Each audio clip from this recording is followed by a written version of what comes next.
is a lifestyle. Sports cards and we live now. JLee in the building and every guest that you ever needed. Sports cards after hours keep the hobby heated. Updates, hobby talk like you never seen it. Sports cards live and none could ever beat it. Sports cards is a lifestyle. Sports cards and we live now. Welcome to another episode of Sports Cards Live with your host, JLee. All right, back in the National Live Podcast studio here. This is the second day of the National 2024 Cleveland. I couldn't be happier but to be here at this show. I feel like I'm in my element. I'm now joined by my friend Paul Hickey of the Sports Card Strategy Show. Brother. And nooffseason.com. Paul, are you as happy to be here as I am? My brother, the party started at my gate in the airport. People wanted to start a trade night at the gate. So the National is worldwide. People know about it, and they're starting the party as soon as they're at their gate at the airport. So I'm happy to be here. Yeah, no, right on. You know, as I was walking through the floor today, I ran into Grayson from Cherry Collectibles in Australia, and I said to him, you know, you came from across the world to this show, and that just shows how far-reaching this hobby is and how important the National Sports Collectors Convention is to the whole hobby, to us as real hobby participants. It was great to see him. There's people, they come here from Europe, they come from South America. My buddy Frankie Gonzalez is here. We got you got people coming from Ecuador, you got people coming from Sweden, you got all over Asia. I'm from Canada. I don't really feel like Canada's too far away. It's, you know, we're connected, so it's no big deal. But I'm super happy to be back here in the podcast studio booth again today. It's my second time sitting here. And Paul, the reason why I asked you to join me in here is because you have a unique approach to the hobby. You do content yourself, but you are not really a collector. Are you a collector? Yes or no? No, not at all. You're not a collector. Tell the audience, what is it that you do? How do you participate in the hobby? Okay, first of all, thank you, Jeremy, for having me on. Really appreciate the opportunity to do this. I am fascinated by sports information. I've always been a sports information geek. Long story short, fantasy sports was something that resonated with me in the early 2000s. And sports cards, to me, at the risk of upsetting some people, is like fantasy sports. Take the risk. Yeah. It's fantasy sports to me, but with an asset. So for someone like me who grew up wanting to be a GM of an NBA team, of an NFL team, of an MLB team, of an NHL team, can't leave out the NHL when I'm talking to Jeremy. Do not. That would be a bad idea. Do not leave out. It's one of the four major sports. Absolutely. So it's a dream for me to be like, okay, to wake up basically as a 40-year-old after collecting as a kid. So I was a collector. Got rid of everything. It wasn't worth anything anyway. Yeah. But it's a dream to be able to wake up as a 40-year-old and all of a sudden be like, oh my gosh, like when you grade a card, or there's some type of wiggle room with raw cards. For the most part, we can all agree on a price. It's a dream to be able to like build a team of cards and trade them. And I think the only difference between myself and a collector, I think we all do the same things. I just don't hold my cards long term. I love the process of acquiring the card, looking at the card, appreciating it. I just don't keep it long term. So, and I also love the process of acquiring a card, holding it in my hand, looking at it. It's so funny because you're talking about 2.5 by 3.5 inches of real estate, about 8 1/4, I believe, or just under 9 square inches of real estate, and yet there have been millions and millions of different cards made, and they all look different. And that to me is like the designers of cards are limited to that little rectangular space. This isn't the floor, this isn't hundreds of thousands of square feet. They have very small space to work with, and they continue to come up with original designs. Although they do go back and recreate old designs too. But I love looking at the aesthetics of a card, obviously the subject matter, who the player is, and I like to hold my cards, not all of them. I do buy cards to sell, but I also buy cards to hold for the very long term. I'm talking 25-year type of horizon. But you don't. You like to get in and out of them, and you do not collect. So are you in this hobby to make money? Yes, I am. And I think I'm 100% owning that in all of my content. Literally at the beginning of every single one of my shows, I say, I am here to help you make money flipping sports cards. And I will always own that. I will say this, though. One of the things I'm passionate about that I bury the lead a little bit. The lead really is I want to help people make fiscally responsible decisions, because the reality is pretty much all of my audience is middle-aged men with families who want sort of this enjoyment out of the hobby. And they're trying to be fiscally responsible, but to your point about there being millions of cards, because there's millions of cards, unless you're educated, you can kind of screw yourself over if your intention isn't to hold the card that you're buying. So I really want people to have an opportunity to figure out what they want to do, what's going to make them happy. And if they want to make money flipping sports cards, I'm here to help them do it. There's definitely money to be made in the hobby. And one of the nice things for people who approach it like you do is that you're actually flipping these assets, as you referred to them, which are fun. You can actually be a sports fan and apply your sports knowledge to the flipping of cards, because it's easy to buy the wrong card. So number one, there's two levels here.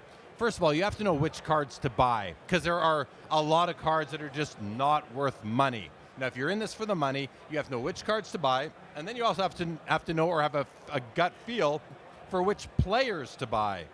And that's a two-pronged process, because if you buy the wrong players, you're going to be left holding the bag. Now, I want to ask you about which players you focus on, basically old, retired, or new. But before that, you said something earlier about it's like fantasy. And I just want to tell you a quick story. When I was younger, and not that much younger, like in the 90s and the 2000s, I've been going into hockey pools since the mid-80s. And when in the 90s or so, I started to think to myself, okay, this is my team for the year. I want to get everybody's rookie card and put them in like one of those 9-piece frames and just have my team there. And then every year you'd have a different like plaque of all your players for your fantasy team. Now, if you are losing and if you're in the bottom, it's not so much fun. I don't necessarily want to remember that lineup, that roster I had.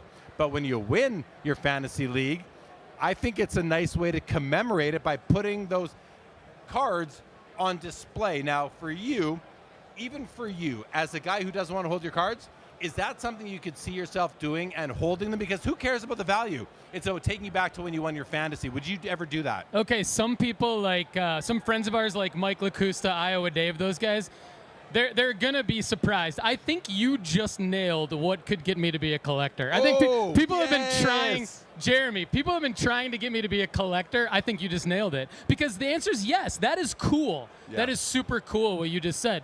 And I think my whole point is know why you're going to hold the card, right?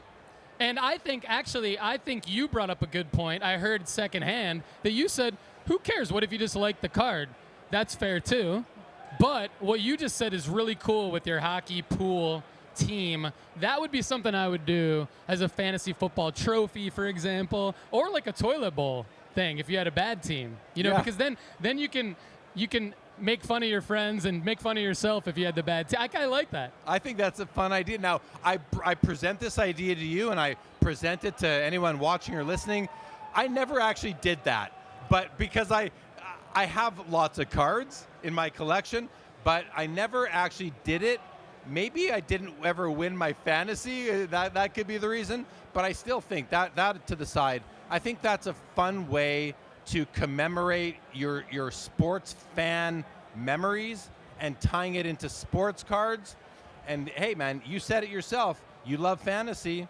It's like fantasy and sports cards. But let's get back to what you're really doing. And so I want to come back to the question that I presented earlier, which was, do you invest in or purchase cards to flip of players that are retired, or do you focus primarily on active players? And if so, are you limiting it to like rookies and prospects? Yes, I'm 99.9% active players, rookies and prospects. You already said the right card for the right player, so that's what I'm focused on. But I add a third element to that, the right time. It has to be the right time.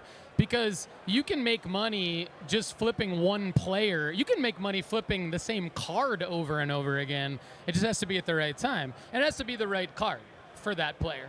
So I'm 99.9% focused on currently active players, that the right rookie cards of those players. I would say, though, Michael Jordan has some cards that go up and down that are desirable that you can play the timing game with, or you can try to look at a selling marker for a guy like that. It's hard. See, I focus on selling markers. Explain that. Okay. Because not everybody can be at a card show all the time. What I've done at nooffseason.com and the Sports Card Strategy Show is come up with a way for people to do this from home. And so to make money flipping sports cards from home, you not only have to have the right card for the right player, but you have to have a selling marker in mind, meaning something in the future has to be on the calendar for the value of that card to go up within the next 3 to 6, maybe 9 months. Otherwise, it's very, very risky. Not only that, but a selling marker, there's a selling marker and a sell-by date. I'll try to do this real fast. Okay. The sell-by date would be something on the calendar like a draft coming up, a free agency period, maybe the start of a season, maybe that player is in a contract year. Players changing teams, we know there's a new fan base. That could be a selling marker because there's more demand for the card. Then there's a sell-by date because selling markers can happen before that in the form of a performance spike. If you're lucky enough to get a performance spike, which basically just means the player balls out or top shelves or whatever the hockey term for that would be, goes into the 9-hole, right? Gets a hat trick. You can make way more money off of a performance spike of a player than a selling marker. So a sell-by date would be something like I mentioned where it would be like a draft, a free agency period, the beginning of a season. Because what happens after that is the value of that card goes down. So I want people getting in and out quickly. Collectors hate this, but that's okay. I'm making them money to fund their PC. You're right. And collectors are better flippers than a lot of people that are flipping. So that's what I mean when I say selling marker. You got sell by date, like the milk's going to expire. You got to sell it by that time. Price is going to go down. You're going to have to throw it out. Or you got a selling marker ahead of that sell-by date, like a performance spike or something else that happens that was unanticipated that makes the card's value go up. My first response to all that is that you have developed your own hobby lexicon. You should have a glossary with definitions for what all these terms mean, because you're literally building yourself a manual. You have a manual and you are educating your audience on it within your content. I think that's pretty neat right there. Now, if you're collecting a player, or if you're investing in a player and they have a performance spike, you don't know when that's going to happen. I think it's really important. Here's a question for you, because you can only sell into that performance spike if there are people that want to buy. So the sellers are the ones who I think they have the advantage. What do you say to the buyers who are buying at that time? I say be careful, because if you're PCing that player, you might want to wait till the price comes down just to save some money. But I think the counterpoint to that is a lot of these cards have rarity, and a lot of these cards might not come up for sale all the time. And so if you are a collector and you want to buy in at one of these performance spikes, that might be the only time that card's available for you. So it depends on the card, depends on the situation. But I think I just say be careful, because know what you want to do. If this is a Prism Silver PSA 10, there's a lot of those, chances are. And so just wait until the price comes down.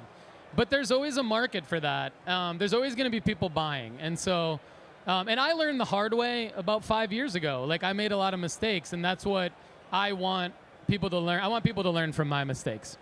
And is the hobby, are these cards liquid enough so that, like, when you talk about a Prism Silver or these common cards, they are very liquid. So even if you buy a card at a time, like right after a performance spike, because the seller's like, okay, I'm going to sell this now because I'm going to get more money for it than what I paid, because there's more eyes on this guy. He just hit 3 home runs in 4 games or whatever it may be.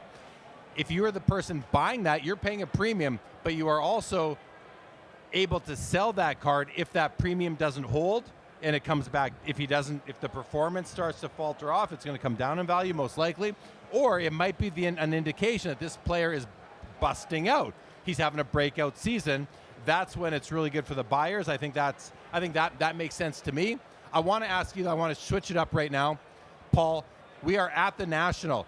How can people who approach the hobby like you exploit the National? Being in here, is there room in this room for arbitrage and that sort of thing? How do you apply your strategy to this week at the National? That is a phenomenal question, because it's totally different than what I said a minute ago about helping people scale this online from home. It's totally different. And so what I would say is, if you've been buying cards online with the selling marker in mind, for example, when you come to an event like this and it's not the selling marker yet. So like, for example, like, it's the last week of July right now. Football's starting to heat up. If you're up on some football cards, bring them to the National, see what happens. If you're waiting for another month, which when football is really hot, and a lot of players haven't been injured yet by the end of August, so we're like 1 month away from that. If you're not up or you're waiting for that selling marker, leave those cards at home. Don't bring them to the National. Don't bring them to an event like this, because basically everyone's going to try to offer you 80 to 90% of the most recent sale. We call them comps, right? And we are at risk at that point of being at a loss. And so what we want to do is to make money at a card show, especially the National, we want to try to figure out a way where we can be the dealer. Now, it's not easy to get a table at the National, but there are ways to make transactions with other people at the event where you can be the dealer and you can set your cards out. People can come to you. The move, Jeremy, is to buy other people's cards as the dealer and then sell them at the show, at the events around the show. And better yet, buy cards that will hold value over the next 3 to 6 months with future selling markers in mind. So it's a completely different strategy when you come to a card show versus trying to do it online. Yeah, I can see that for sure. Now, I want to talk about retired players. You talk about selling markers. You know, players pass away. We saw with Willie Mays very recently. Willie Mays died, rest in peace, one of the greatest athletes of all time, a hero. When a player like that, of that caliber, passes away, there is a rush on the cards. And you don't get it. Do you get involved in that at all? Like, is that something where you would want to capitalize? It's something we talk about fairly often on the Sports Card Strategy Show. I think it's worth talking about because like Willie Mays and Jerry West, I think both passed away within a few weeks of each other, and they each had their largest card sales in a while during those the timing of their passing. So death is a selling marker. We talk about that on the Sports Card Strategy Show. Different people feel differently about that. I've had a lot of people tell me that it's not morally wrong to do that. I think what I've known, I've been trying to boil this down because it's a big debate. I think there's a line, what I've learned is there's a line between something that happened with Damar Hamlin of the Buffalo Bills, where he went into the cardiac arrest on the field. Right. His card sales went through the roof when that happened. So really what it is being in the media. Being in the media for really any reason drives more eBay searches, which drives up more sales. I leave it to everyone else out there to do whatever they feel is best for them when an unfortunate event like death happens to someone. I think that people also have an opinion. These are not my opinions, what I've learned from people. People have a strong opinion on don't do the DeMar Hamlin thing, but it's okay to do the Willie Mays thing because he was X years old or whatever. And I think all the details matter. Cause of death, age, all of those different things. But to each their own, I guess. I mean, remember Kobe. Kobe's a good example because a tragic death, untimely, unexpected, young man, young family, and his cards went bonkers when that happened. One thing to consider when a player does pass away is that they can no longer sign autographs. And sometimes you'll see people say, well, he's not signing anymore. And it's somewhat meant in jest, but it's actually pretty tragic, Yeah. you know? And so I personally would not be a big fan of capitalizing on death in any way, but I understand it. We live in a capitalistic society. People have these cards in their showcases anyway. Are they supposed to take them out?